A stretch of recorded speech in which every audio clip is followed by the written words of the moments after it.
Hello students, very good evening to all. तो बच्चे कैसे हैं आप लोग? तो बच्चों आज का टॉपिक है बाइनोमियल थ्योरम। ठीक है, बाइनोमियल थ्योरम के अंदर हम आज जनरल टर्म और उसके एप्लीकेशंस पे बात करने वाले हैं। ठीक है, काफ़ी इंपॉर्टेंट चैप्टर है अगर हम जेई मेंस के पॉइंट ऑफ व्यू से देखें, स्पेशली जो आज के लेक्चर में हम डिस्कस करने वाले हैं। ठीक है बच्चों, लास्ट 2 साल के अंदर रिवीजन करने के बाद, रिवाइज करने के बाद सिलेबस को टोटल 74 क्वेश्चंस पूछे गए हैं बाइनोमियल थ्योरम पे। और आज के लेक्चर्स के अंदर आउट ऑफ 74 में से 60 क्वेश्चंस के कॉन्सेप्ट हम यहाँ पे डिस्कस कर लेंगे। और उन क्वेश्चंस को मैंने टाइप्स के अंदर डिवाइड किया हुआ है कि इस टाइप के प्रॉब्लम से यहाँ पे पूछे जाते हैं। ठीक है, उसके अलावा कुछ 14 क्वेश्चंस ऐसे हैं जो कि थोड़े बहुत प्रॉपर्टी जो बाइनोमियल कोफिशिएंट पे बेस्ड पूछ ली जाती है, एनसीआर की वैल्यूज वगैरह पे, इन पे बेस्ड कुछ प्रॉब्लम्स पूछी जा चुकी हैं। ठीक है बच्चों, तो बट आज का अगर आप लेक्चर देख लेते हैं तो आपके 90% तक चांसेस हैं कि आप जेई मेंस के अंदर 4 मार्क्स कंफर्म कर लेंगे इस चैप्टर के बाद। ठीक है बच्चों, तो चलो शुरुआत करते हैं। जैसा कि आपको पता है कि सबसे पहले हम बाइनोमियल थ्योरम के अंदर जनरल टर्म के बारे में डिस्कशन करते हैं। ठीक है ना, तो जनरल टर्म क्या हो जाएगा? T R plus one equals two N C R X पे power N minus are and Y पे पावर आर। ठीक है, अब इसके एप्लीकेशंस क्या क्या हो सकते हैं? हो सकता है कि यहाँ पे आपको x की जगह कुछ 3/2x दे दे, y की जगह 1/3x स्क्वायर टाइप की कुछ चीजें दे दे। उन पे बेस्ड क्या क्या पूछ सकता है कि आपको किसी पर्टिकुलर टर्म में x की किसी एक पावर का कोफिशिएंट पूछ लिया, टर्म इंडिपेंडेंट ऑफ x आपसे पूछ लिया गया, या फिर आपको ये बोल दिया गया कि लगातार ये 3 टर्म्स हैं जो कि एपी में है या फिर ये जीपी में है। ठीक है, तो ऐसे बहुत सारी प्रॉब्लम्स इनके ऊपर बन सकती है। ठीक है, उसके बाद हम बात करेंगे टर्म फ्रॉम द एंड के बारे में। ठीक है बच्चों, जब भी हम इसके लिए क्या बोलते हैं, अलग से फॉर्मूला नहीं देखेंगे। सिंपल आप लोगों को क्या करना है बच्चों, x प्लस वाई पे पावर n की बजाय आप सिंपल y प्लस एक्स पे पावर n कैलकुलेट कर लीजिएगा। और उसके अंदर अगर आपसे मान लो from the end 6th term पूछा गया है, सिर्फ ये ट्रांसफॉर्मेशन करने के बाद from the starting 6th term आप लोगों को बता देनी है। ठीक है, उसके बाद हम बात करेंगे मिडल टर्म के बारे में। ठीक है बच्चों, जैसे कि आपको पता है कि अगर x प्लस वाई की पावर n है तो टोटल नंबर ऑफ टर्म्स जो है वो n+1 आपके यहाँ पे क्रिएट होती है। अगर n आपका इवन है तो टोटल नंबर ऑफ टर्म्स आपकी ओड क्रिएट होंगी। ठीक है बच्चों, और अगर n आपका ओड है तो टोटल नंबर ऑफ टर्म्स आपकी इवन क्रिएट होंगी। ठीक है, अगर टोटल नंबर ऑफ टर्म्स अगर ओड क्रिएट हो रही है, मतलब n अगर इवन है तो मिडल टर्म सिर्फ एक होगी, और वो मिडल टर्म कौन सी होगी बच्चों? n+2/12th टर्म आपका मिडल टर्म होगा। और अगर n आपका क्या बोलते हैं ओड है तो उस केस में n+1/2 एंड n+3/12th टर्म आप लोगों का क्या हो जाएगा? मिडल टर्म हो जाएगा। ठीक है, और लास्ट के अंदर अगर हम बात करें कि एप्लीकेशन ऑफ बाइनोमियल थ्योरम पे बेस्ड प्रॉब्लम्स जो की हैं आपकी रिमाइंडर थ्योरम पे बेस्ड प्रॉब्लम्स आपसे पूछी जा सकती है। और 2023 के अंदर इंटीग्रल एंड फ्रैक्शनल पार्ट पे भी प्रॉब्लम पूछा गया है। ठीक है बच्चों, तो चलो शुरुआत करते हैं। लास्ट ईयर के मैंने पीवाईक्यू उठाए हैं। ठीक है, क्या पूछा गया ध्यान से देखिएगा कि आपको एक बाइनोमियल एक्सपेंशन दिया हुआ है सिंपल सा, और उसके अंदर बोल दिया है कि second, third and fourth term की वैल्यूज आप लोगों को यहां पर दे दी गई है। 135 दे दिया है, 30 दे दिया है और 10/3 दे दिया है। और आपसे एक एक्सप्रेशन का वैल्यू पूछा गया कि 6 times n³ plus x square plus y का वैल्यू क्या होगा। ठीक है बच्चों, तो जैसा कि हमें पता है कि nth term will be tr+1 is equals to ncr x पे power n minus are and Y पे पावर आर। ठीक है, सेकेंड टर्म पूछा गया तो सेकेंड टर्म बच्चों क्या हो जाएगा? nc1 x पे power n-1 into y equals to 135 हो जाएगा। और अगर मैं थर्ड टर्म की बात करूं nc2 x पे पावर n-2 वाई स्क्वायर आप लोगों का 30 हो जाएगा। और nc3 x पे पावर n-3 वाई पे पावर 3 का वैल्यू आपका 10/3 हो जाएगा। आई बात समझ में? nc1 तो आप लोगों का n ही होता है, तो n इंटू एक्स पे power n-1 into y. nc2 क्या हो जाएगा बच्चों? n इंटू n-1/2 एक्स पे पावर n-2 वाई स्क्वायर हो जाएगा। और nc3 क्या हो जाएगा? n into n-1 into n-2 divided by 6 x पे पावर n-3 वाई पे पावर 3। अगर आप ध्यान से देखेंगे आपके पास 3 इक्वेशन है, 3 वेरिएबल्स है, तो यूनिक सॉल्यूशन आने के हाई चांसेस है। क्या करना? पहले दोनों इक्वेशन को डिवाइड कर दो आपस में। इससे होगा बनेगा क्या, ध्यान से सुनना, यहाँ x एंड y की अगर मैं बात करूं, जब आप डिवाइड करोगे तो ये x अपॉन वाई क्रिएट होगा, ठीक है। इधर आपका क्या क्रिएट हो रहा है बच्चों, 135 अपॉन 30 क्रिएट हो रहा है, विच इज इक्वल्स टू 15 9 जा एंड 15 2 जा, यस और नॉट। और यहां से अगर देखूं तो n से n चला जाएगा, 2 अपॉन n माइनस 1 आपका यहाँ पे क्रिएट हो जाएगा।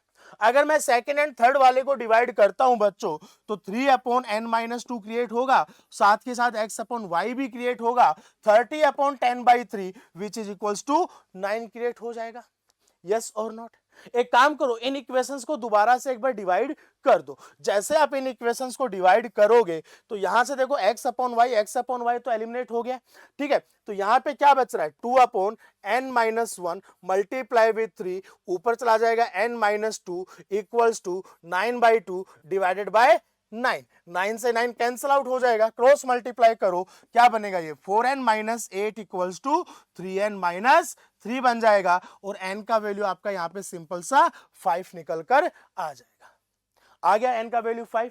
ध्यान से सुनना बच्चों, अगर n का वैल्यू 5 निकल के आया है तो एक काम कर सकते हैं क्या, हम कहीं पे ये वैल्यू पुट कर देते हैं, कहीं पे जरूरत पड़ेगी, ध्यान से सुनना, मैं यहीं पे रख देता हूं n का वैल्यू 5, n का वैल्यू 5 रखूंगा बच्चों तो 5 माइनस 2 बचेगा 3, 3 से 3 कैंसिल आउट हो जाएगा, x का वैल्यू 9y के इक्वल आ जाएगा क्या, x का वैल्यू किसके इक्वल आ जाएगा बच्चों, 9y के इक्वल आ जाएगा क्या, दो काम हो गए मेरे, ठीक है। n का वैल्यू आ गया, x एंड y में रिलेशन निकल कर आ चुका है।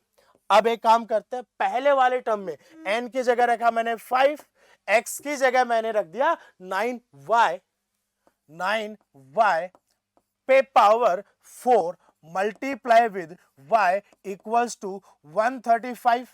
अगर मैं इसको डिवाइड करता हूं ये 27 आएगा, 9 पे पावर 4 मतलब 3 पे पावर 8 हो जाएगा, तो यहां से y पे पावर 5 का वैल्यू 1 अपॉन 3 पे पावर 5 आ जाएगा, y का वैल्यू 1/3 हो जाएगा, तो x का वैल्यू क्या था आपका 9y था, 9y मतलब आपका सिंपल सा ये 3 बन जाएगा क्या, ठीक है। x आ चुका है, n आ चुका है, आपका y आ चुका है, करना क्या है, वैल्यूज यहां पे रख दो, x 125 9 प्लस 1/3, सिंप्लीफाई करोगे तो कितना बनेगा भैया ये 6 375 प्लस 27 प्लस 1 डिवाइडेड बाय 3, 3 का डबल हो जाएगा, तो ध्यान से सुनो, ये तो आपका क्या हो गया 402 प्लस 1 403, डबल कर दिया तो आपका आंसर कितना आ जाएगा बच्चों 806 will be your right answer. Clear है, चलो फटाफट से सेकंड प्रॉब्लम पे चलते हैं, क्या दिया हुआ ध्यान से देखिएगा, टाइप 2 प्रॉब्लम, m और n be the coefficient of 7th and 13th term respectively in the expansion of this, कौन सी टर्म के बारे में बोला गया है 7th and 13th, और आप लोगों को n अपॉन m यहां पर करना है, ठीक है। 7th and 13th ध्यान से सुनिएगा, 7th टर्म के लिए क्या मैं लिखूंगा 13c6, ठीक है ना, m का वैल्यू क्या हो जाएगा 13c6, ठीक है। पहला पार्ट कौन है 1/3, 1/3 x पे पावर 1/3 पे पावर 7, दूसरा पार्ट कौन है 1/2 x पे पावर 2/3 पे पावर 6 आ जाएगा क्या, चेक कर लो, यही आएगा ना, ठीक है। अगला कौन है 7th and 13th, 18c6 है, 18 माइनस 6 12 बन जाएगा, क्लियर है। आगे बढ़ते हैं, ध्यान से देखिएगा, 13th टर्म मतलब 18c12 के बारे में बात हो रही है, 18c12 के बारे में बात हो रही है, यहां पे अब क्या बन जाएगा 1/3 x पे पावर 1/3 पे पावर 6 1/2 x पे पावर 2/3 पे पावर 12 हो जाएगा क्या। अब इन दोनों को डिवाइड कर दो, तो मजेदार बात तो ये है बच्चों, ये चीज तो कैंसिल आउट हो जाएगी क्योंकि मुझे यहाँ पे n अपॉन m करना है, ठीक है।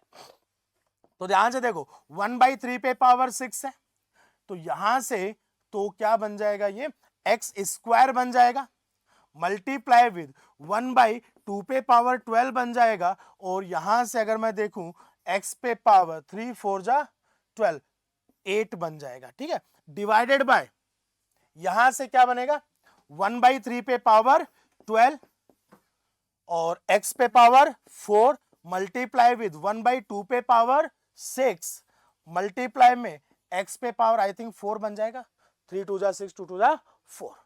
क्लियर है? ठीक है, काफी सारी चीजें यहाँ पे कैंसल आउट होने वाली है। ठीक है, तो यहां से अगर मैं देखूं तो ये तो बनेगा 3 पे पावर 6, ये पूरा सिंप्लीफाई होके। ठीक है, यहां पे जो है ये आपका बन जाएगा अपॉन 2 पे पावर 6। ठीक है, और ये आपका एक्स स्क्वायर। ठीक है, कोफिशिएंट्स के बारे में बात हो रही थी, एक्स के बारे में सोचना भी नहीं है, तो शायद ये बन चुका है। और इस पे पावर 1/3 कर देना तो ये 9/4। That's option number D is the correct answer. Clear है? चलो अगला देखते हैं, टाइप 3 क्या बोला गया। If the coefficient of x to the power 30, तो यहां पे एक से ज्यादा नंबर ऑफ मतलब बाइनोमियल एक्सपेंशन आपको दे रखे हैं और उन सबको मल्टीप्लाई करना है। उन सबको क्या करना है? मल्टीप्लाई करना है, और x पे पावर 30 का कोफिशिएंट आप लोगों को निकालना है। ठीक है, तो ध्यान से सुनना, यहां से ध्यान से समझना, यहां से हमेशा इवन पावर निकलेगा, यहां से हमेशा 3 की मल्टीपल पावर निकलेगी, और यहां से हमेशा ध्यान से समझना 1/x टाइप का पावर, मतलब x पे पावर -1, x पे पावर -2, मैक्सिमम x पे पावर -6 तक जा सकता है। ठीक है, तो मतलब मैं इस चीज को ऐसा लिख सकता हूं क्या, अगर यहां से पावर लेट सपोज 3a निकालूं, ठीक है, यहां से पावर ट्वाइस ऑफ b निकलेगा और यहां से पावर -c निकलेगा, इसका वैल्यू 30 होना चाहिए क्या? ऐसे कुछ बनेगा? आई बात समझ में? ठीक है, क्या a का वैल्यू 10 ले सकता हूं मैं x की पावर 30? ये तो आ ही नहीं सकता ना। तो पहला केस ऐसा बन सकता है कि a का वैल्यू 8 आ जाए, मतलब यहां से 24 ले लूं, और b का वैल्यू 3 ले लूं, b का वैल्यू क्या ले लूं बच्चों? 3 ले लूं, और c का वैल्यू 0 ले लूं, यहां से 0 निकाल लो। हमेशा मैक्सिमम पावर पे जाइएगा। वापस से सुन लो, a का वैल्यू 10 ले लिया तो 30 पावर आ जाएगी। ठीक है ना, सॉरी 8 ले लिया, 8 3 जा 24, 2b, b का वैल्यू 3 मतलब 3 ले लिया। यहाँ पे ये पावर्स लिखी है बच्चों, मैंने क्या लिखी है? पावर्स लिखी है। क्लियर है? ठीक है, और c का वैल्यू 0 ले लिया। क्या और कोई पॉसिबिलिटी है? अगर मान लो a का वैल्यू 8 लिया और b का वैल्यू मैंने 4 लिया, ठीक है ना, तो 24 प्लस 8 26 हो जाएगा, तो c का वैल्यू मुझे 2 लेना पड़ेगा। ध्यान से देखो, 8 4 2 24 प्लस 8 32 -2 30 आपका बन जाएगा। ठीक है, क्या और कोई पॉसिबिलिटी है? अगर मान लो a का वैल्यू 8 लिया, b का वैल्यू 5 लिया, क्या c का वैल्यू 4 ले लूं? c का वैल्यू 4 ले लूं, तो 24 प्लस 10 सही है, कोई दिक्कत नहीं है। और a का वैल्यू 8 लिया और b का वैल्यू 6 लिया, तो c का वैल्यू 6, मैक्सिमम 3-4 केस तो आपके ये बन जाएंगे।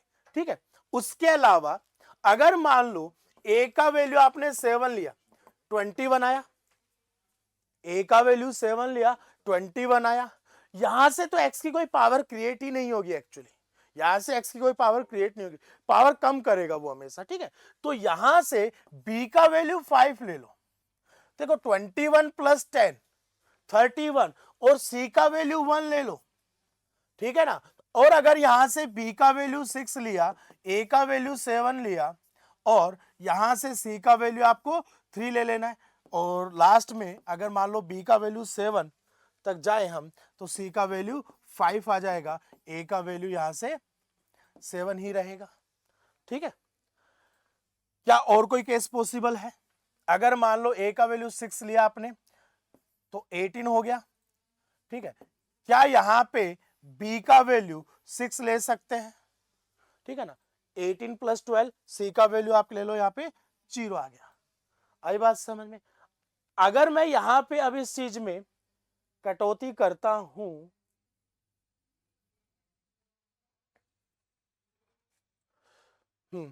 अगर a का वैल्यू 6 लिया, b का मैक्सिमम 7 तक तो जा ही सकते हैं, c का वैल्यू 2 ले लो। ठीक है, इसके अलावा कोई पॉसिबिलिटी है नहीं, क्योंकि आगे हम जा नहीं सकते। ठीक है। और अगर मान लो a का वैल्यू आपने 5 ले लिया, 15 वाले केस में ये पॉसिबल ही नहीं होगा, 5 वाले केस में ये पॉसिबल ही नहीं होगा, ठीक है। अब यहां पे एक चीज समझिएगा, पहले तो ये केसेस बनाने हैं टोटल 1 2 3 4, 1 2 3 1 2, ठीक है, टोटल ये केसेस आपके बन चुके हैं। अब करना क्या है, ध्यान से सुनना, जब मैं a का वैल्यू 8 ले रहा हूं, मतलब मैं एक्सपोनेंट 8 डाल रहा हूं, ये वो 8c8 प्रोवाइड करेगा, 8 नेगेटिव है तो यहां पे तो हमेशा 8c8 आ जाएगा, ध्यान से सुनना, 8c8, ठीक है। अगर मैं यहां 3 ले रहा हूं, मतलब यहां से 7c3 मल्टीप्लाई में 6c0 प्लस, क्योंकि यहां पे तो प्लस है उसकी चिंता ही नहीं है मेरे को, अगला क्या बन जाएगा बच्चों, 7c3 7c4 6c2 और 7c5 6c4 और 7c6 7c6 6c6, ठीक है। इस वाले केस का ये सारा सम आ चुका है, कितना बना ये 8c8 तो हो गया 1, 8c8 तो कितना हो गया 1, 7c3 कितना होता है 7 इंटू 6 इंटू 5, ठीक है 35 होता है, 35 बन गया, ठीक है।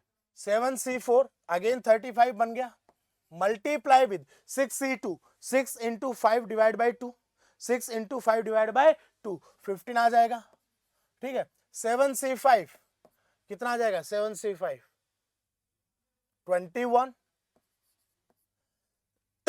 और 6c4 तो उसके इक्वल ही हो जाएगा 15 और लास्ट में 7 आ जाएगा, लास्ट में 7 आ जाएगा, ठीक है।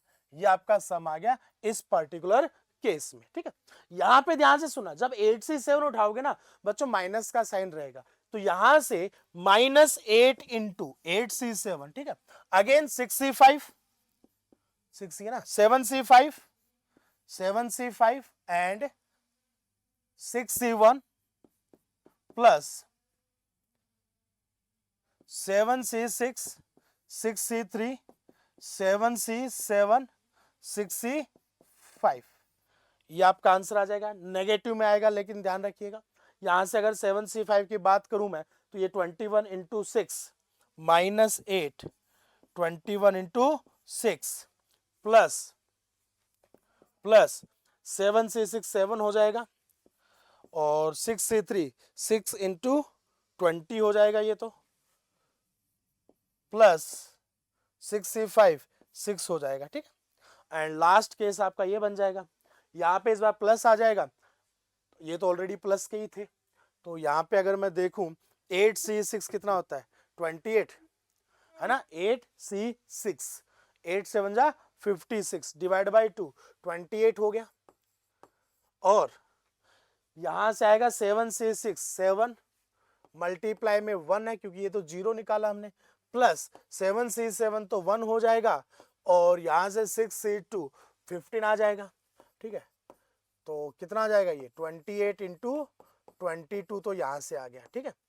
और इसको ऐड कर लीजिएगा, कितना बन रहा है ये 35 इंटू 15, तो ये हो जाएगा 35 इंटू 16 35 इंटू, अच्छा इन दोनों में अगर मैं देखूं कुछ कैंसिल आउट होने के चांसेस हैं क्या, नहीं है, प्लस 21 इंटू 15 प्लस 7, ठीक है।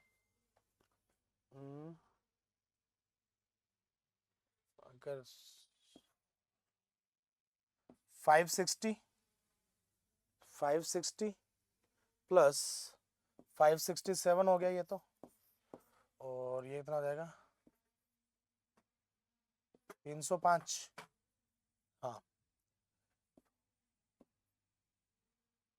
872 वो बन चुका है 872, और यहां से कितना 126 140 126 140 146 हो गया, 272 इंटू -8, ठीक है। तो कितना हो जाएगा 16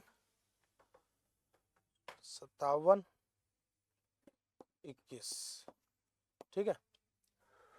तो यहाँ से आ जाएगा 4 0 13, ठीक है। और यहाँ पे क्या बन जाएगा, ये 25 का स्क्वायर 625 माइनस 9 616, 616 और ऐड कर दो, कितना हो जाएगा ये 8 8 688 आ रहा है, तभी एब्सोल्यूट वैल्यू पूछा गया, ठीक। तो ये वाला क्वेश्चन जो है ना केसिंग का होगा, अगर समय हो तो ही इस पे जाइएगा, अदरवाइज प्लस समय लगेगा इस प्रॉब्लम के अंदर, ठीक है। चलो आगे बढ़ते हैं फटाफट से। टाइप 3 आपसे क्या बोला गया, कांस्टेंट टर्म है पी, तो 108 पी आपको बताना है। ध्यान से सुनना, यहाँ पे तीन चीजें मल्टीप्लाई हो रही, तीन चीजें ऐड होके इससे मल्टीप्लाई हो रही है। जब ये कांस्टेंट से मल्टीप्लाई होगा तो कांस्टेंट क्रिएट होगा, जब ये x 1/x से मल्टीप्लाई होगा तो कांस्टेंट क्रिएट होगा, और जब ये एक्स स्क्वायर इसके 1/x स्क्वायर से मल्टीप्लाई होगा तो कांस्टेंट क्रिएट होगा, ठीक है। तो यहां से मैं सिर्फ जनरल टर्म लिख देता हूं, 9CR 3/2 पे पावर 9 माइनस आर एक्स पे पावर 18 माइनस 2r, ठीक है ना, मल्टीप्लाई किया मैंने, और -1/3 पे पावर r, और लास्ट में आ जाएगा x पे पावर -r। तो बेसिकली यहां से क्या क्रिएट हुआ, ध्यान से सुनना, 9CR हो गया, ठीक है, 3/2 पे power 9 minus r multiply with -1/3 पे पावर r और x पे पावर 18 माइनस 3r, ऐसा कुछ क्रिएट हो रहा है क्या, ध्यान से देख लो। जब 9 2 जा 18, क्योंकि जब ये x स्क्वायर था तो 9 माइनस r 18 माइनस 2r बनेगा, सही है, x पे पावर r, ठीक है, कोई दिक्कत नहीं है। चलो अगर मान लो मुझे जब इस 1 को मल्टीप्लाई करना है तो ऑब्वियस सी बात है x की पावर 0 कांस्टेंट वहां से क्रिएट होना चाहिए, तो यहां से साफ साफ दिख रहा है कि r का वैल्यू 6 रखना पड़ेगा। तो कितना बन जाएगा ये 9C6 9 माइनस 3 9 माइनस 6 3 हो जाएगा, तो 3 का क्यूब अपॉन 2 का क्यूब मल्टीप्लाई विद 1/3 का पावर 6, ऐसा कुछ बन जाएगा क्या बच्चा, ठीक है। जब मैं यहां से लीनियर, तो मतलब 1, ये 18 माइनस 3r कितना होना चाहिए, -1 होना चाहिए, पॉसिबल ही नहीं है। जब एक्स स्क्वायर वाले पार्ट को मल्टीप्लाई करूंगा तो भी ये पॉसिबल ही नहीं हो पाएगा, ठीक है। तो ओनली ये टर्म आपका क्रिएट होगा यहां पे। 9C6 कितना होता है, 9 into 8 into 7 divided by 2 into 3, divided by 3 factorial which is 6, ये तो कैंसिल ही आउट हो गया, 3 का क्यूब बच गया, तो नीचे एक चीज और बच रही है, 2 क्यूब इंटू 3 क्यूब, ये आपका पी निकल के आया बच्चों। आपको चाहिए 108 पी, तो 108 मल्टीप्लाई करना पड़ेगा। 108 क्या होता है, 27 इंटू 4 होता है, 27 इंटू 4 होता है। ध्यान से देखना, क्या ये 27 से गया, खत्म, 2 क्यूब इस 2 से गया, 2 2 जा 4, ये भी गया, 3 3 जा 9, ये भी गया, 6 7 जा 42, ऐसा कुछ निकल के आंसर आ जाएगा। क्लियर है, चलें आगे, ठीक है, 108 पी, बिल्कुल। चलो next, x to the power 70 AGP type का प्रॉब्लम आपको यहां पर दे दिया गया है, ध्यान से सुनना। क्या इस जीपी का फर्स्ट टर्म ये है, ठीक है। आप एक चीज और नोटिस करो, x की पावर स्क्वायर से लेके x की पावर 54 तक गए तो टोटल नंबर ऑफ टर्म्स कितनी बनी यहां पे, टोटल नंबर ऑफ टर्म्स बनी आपकी 53। तो इसका अगर हमको कोफिशिएंट निकालना, वो तो हम लास्ट में निकाल लेंगे, पहले इस चीज को सिंप्लीफाई तो करें, ठीक है। तो a इंटू आर पे power n minus 1 upon r minus 1, simple सा लॉजिक है, ठीक है। a कितना है बच्चों, एक्स स्क्वायर 1 प्लस एक्स पे पावर 98, ठीक है।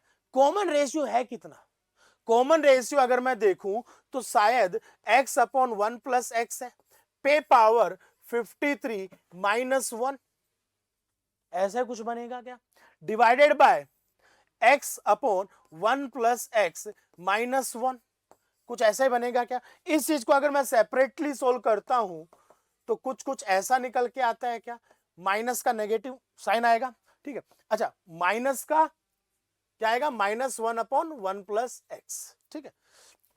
आगे देखते हैं, एक्स स्क्वायर मल्टीप्लाई में 1 प्लस एक्स पे पावर 98, मल्टीप्लाई में x पे पावर 53 माइनस 1 अपॉन x पे power 53 divided by 1 upon x पे पावर 53 मल्टीप्लाई में माइनस 1 अपॉन 1 प्लस x, ऐसा कुछ बन जाएगा क्या? ध्यान से देख लो, कुछ ऐसा ही बनेगा बच्चों। ठीक है, आगे बढ़ते हैं। 52 हो गया, ये दोनों मल्टीप्लाई होके क्या बना देंगे 52, तो 1 प्लस एक्स पे पावर 646 ये बना देंगे क्या?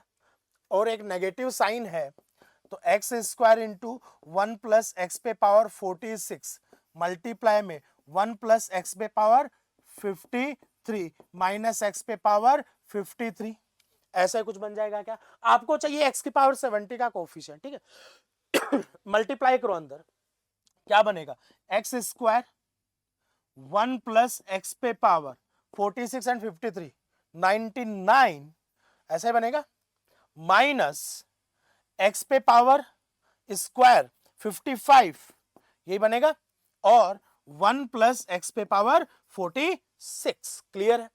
आपको क्या चाहिए एक्स पे पावर 70, एक्स स्क्वायर तो हमेशा ही रहने वाला है, तो यहां से एक्स पे पावर 68 निकाल लो, तो 99 से 68 हो गया, माइनस एक्स पे पावर 55 ये रहा, 15 और निकाल लो, यहां से 15 और निकाल लो, माइनस 46 सी 15 आ जाएगा क्या? That's the answer. तो 68 प्लस 15 83 ऑप्शन में है क्या? बिल्कुल है, तो option B is the right answer. ठीक है, हाँ ऐसा हो सकता है कि मान लो ऑप्शन में ये ना हो और 68 की जगह हो सकता है भाई वो आपको 31 दे दे यहाँ पे, क्योंकि NCR equals to NC n minus r, वो थोड़ा सा आप ध्यान रख लीजिएगा। ठीक है, चलो अगला देखते हैं।